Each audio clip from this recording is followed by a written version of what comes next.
brasileiro, ele reclama do ensino público, que ele fala que o ensino público é uma porcaria. Não funciona, não forma as pessoas, etc. Isso, hospital público, o brasileiro fala, não, hospital público não funciona, é horrível, não sei o quê. Defenda o SUS. Tudo que é público, o brasileiro reclama. Aí chega na hora que alguém vira e fala assim, o sujeito foi condenado criminalmente. O brasileiro fala, condenou certinho, condenou bonitinho. Bandido bom é bandido morto. Bandido bom é bandido morto. Brincando não Ele tava. nunca passa pela cabeça dele que o mesmo Estado que ele critica na educação e na saúde também possa errar quando se trata de judiciário, né? E infelizmente erra muito, e não erra pouco não, e isso precisa ser falado. A gente tem que entender que o judiciário não é a prova de falhas, ele erra muito, e esses erros judiciários custam muito caro para quem é condenado, custa muito caro para o inocente. Então, questão de falsas acusações é algo muito crítico, não é só para o cara que foi condenado, mas para a sociedade inteira, porque gera uma insegurança jurídica absurda. Eu, pelo menos, eu me sinto muito inseguro, sinceramente. Né? As pessoas pensam que talvez eu, por ser advogado, eu me sinto mais seguro de que nunca vou ser punido injustamente. Pelo contrário, eu me sinto mais inseguro. Porque Você eu vejo sabe acontecendo todo pode dia. acontecer. Eu vejo todo dia acontecendo. Não, e Esse aqui que é o eu negócio. vou me permitir uma citação do menino Pachucanes, que é meu jurista favorito, Aham. tá? A forma jurídica nada mais é do que uma sobredeterminação da forma mercadoria, né? Então, na nossa sociedade, todo mundo é verde perante a justiça, mas quem é verde claro tem um tratamento, quem é verde um pouquinho mais escuro tem outro. Ela é cega, mas às vezes ela levanta um negócio aqui e dá uma olhada. Então, Apesar dele ser longe de ser meu jurista favorito, ele teve razão nesse ponto aí, sem dúvida. É claro, obviamente, que esse peso recai mais sobre quem é mais pobre, mais hipossuficiente, do que tem quem pode pagar um bom advogado. Discutivelmente isso, é verdade.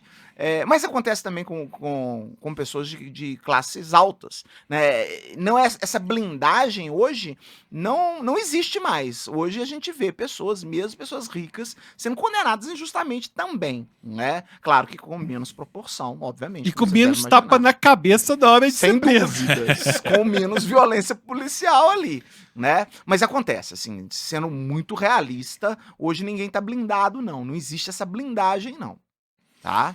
Um fenômeno que eu lembro quando você dava aula na faculdade, você continua dando aula, mas quando eu fiz a matéria, você fez uma matéria que era interdisciplinar de psicologia social.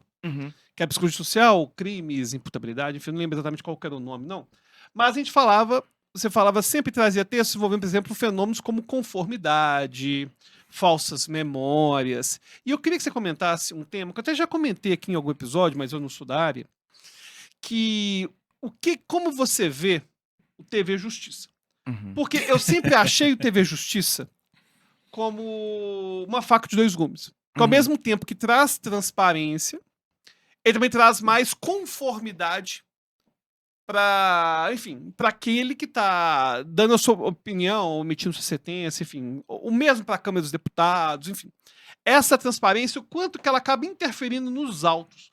Porque, para quem não viu o nosso episódio, né, de forma bem rápida, conformidade pública é você, às vezes, fazer algo até que você discorda, simplesmente porque você está sendo avaliado. E eu queria que você falasse um pouquinho sobre isso. Quando a gente, especialmente em casos criminais, há uma tendência de se querer punir exemplarmente. A maioria da população acha que quer isso mesmo, quer punição exemplar. Só que a pessoa nunca acha que a punição exemplar pode recair sobre o inocente. Né? A pressuposição de que se o cara foi acusado, ele é culpado. O tal do quem não deve, não teme, que é tão prejudicial.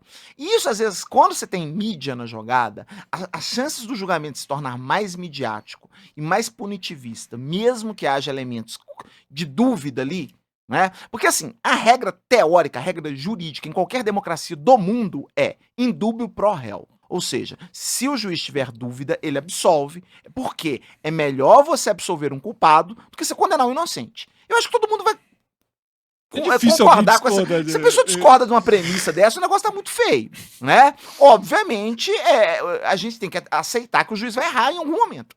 Ele vai errar em algum momento. Ele é humano, ele vai errar. Então é melhor que ele absolva um culpado do que ele condene um inocente. Só que quando tem televisão na jogada, quando tem holofote na jogada e tem pressão popular na jogada, a tendência de se condenar um inocente vai aumentar substancialmente. Por quê? Porque a absolvição é sempre mais impopular. Né? Não tenho dúvidas disso. Absolver é muito mais impopular. Condenar quase nunca é impopular. Condenar, você está dando à sociedade o que ela quer ouvir. É que é sangue mesmo. E eu acho interessante como nos Estados Unidos a gente tem uma figura pejorativa do advogado criminalista nos Estados Unidos que não tem aqui no Brasil, que é o Bastante. shark. Não, a questão do shark. Ah, tá. Aquela ideia de que você vai pegar um advogado Uhum. tubarão que vai fazer igual o O.J. Simpson, Aham, que aham. vai conseguir pegar, por mais que tenha todas as provas materiais contra o cara. Ele vai achar um loophole, ele vai Vai achar achar alguma um coisa. negócio. Até porque lá o direito é consuetudinário, né? Então, assim, o simples fato do direito ser consuetudinário, ele te permite algumas aberrações bizarras do cara meter um Chonky versus o estado da Flórida em 1932, aconteceu não sei o que, e o juiz fala, porra. Só que tem um detalhe nessa história toda. Isso pode parecer melhor para nós do que para os Estados Unidos, mas isso depõe muito contra o nosso sistema. Por que isso depõe contra o nosso sistema? Se você tem um advogado tão talentoso a ponto de de detectar alguns vícios formais e anular um processo eventualmente, isso é sinal de que o juiz ele não briga com a lei. Quando existe uma formalidade, que é uma garantia do cidadão que foi violada, ele aceita e aplica. Aqui no Brasil, muitas vezes, o que se tem é o juiz que briga com a lei. Quando ele acha que a lei não vai fazer justiça, entre aspas, no caso concreto, ele passa por cima da lei e condena a si mesmo. Então, aqui, o advogado talentoso, muitas vezes, não é que ele não vê a ilegalidade que aconteceu. Ele vê, ele aponta a ilegalidade, mas muitas vezes o juiz fala, não, essa ilegalidade é coisa menor, não aconteceu. E isso é muito problemático. Por quê? Porque as garantias fundamentais, elas são construídas em torno disso. A partir do momento que você começa a tolerar pequenas ilegalidades no processo, isso gera insegurança jurídica para qualquer pessoa que possa ser julgada amanhã. É por isso que eu coloco como. Talvez isso deponha muito contra o nosso sistema. Talvez não, isso depõe muito contra o nosso sistema. Uma pergunta, assim, de quem não é da área de direito. E não matou ninguém. Obviamente. E que eu sou da área de história, mas assim, quando a gente vai estudar direito público, a gente pensa, direito público, norma cogente, aplicação obrigatória. Uhum. Aí, direito privado, não, obviamente, você tem uma outra forma. Em relação ao nosso arcabouço jurídico, a discricionariedade do magistrado, ela é garantida em lei ou ela vai mais pelo costume por ser a classe dos magistrados, uma classe muito privilegiada dentro da estrutura da nossa sociedade desde sim? Tá. A gente precisa separar bem o que é discricionariedade e o que é arbitrariedade. Não, sim, né? mas eu tô falando assim, até que ponto ele tem uma discricionariedade ou não, e até que ponto essa discricionariedade que não existiria em lei se torna uma arbitrariedade que é tolerada, Uhum. inclusive porque muitas vezes a grande punição do juiz arbitrário é ser aposentado com seu salário inteiro. Isso é uma coisa que eu nunca entendi direito. O cara faz um monte de absurdo. Olha só, vou te punir. Sabe? Então assim, a Vou te sua dar punição é agora você vive num resort. É isso. O juiz ele tem uma discricionariedade de avaliação de prova. Explica pro pessoal que está assistindo o que é discricionariedade. Então, discricionariedade, a lei garante ao juiz uma liberdade de análise da probatória.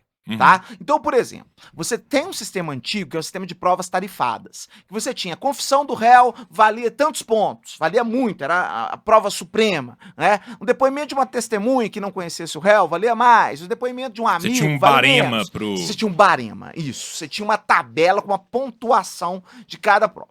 Isso não tem. Claro que o juiz vai avaliar a prova de acordo com a livre convicção motivada dele. Ele tem que motivar e avaliar a prova sem uma tabela de pontos para ela. Até aí sim, isso a gente pode falar que ele tem essa discricionariedade. Agora, obviamente, o discricionário muitas vezes tende a se tornar arbitrário se os tribunais de segundo grau e se principalmente os tribunais de Brasília, que são o STJ e o STF, não punem, entre aspas, com a nulidade, né, as decisões arbitrárias, né? E aí, muitas vezes, o juiz começa a julgar contra a prova dos autos, pura e simplesmente. E aí você espera que os tribunais de segunda instância mudem essa decisão.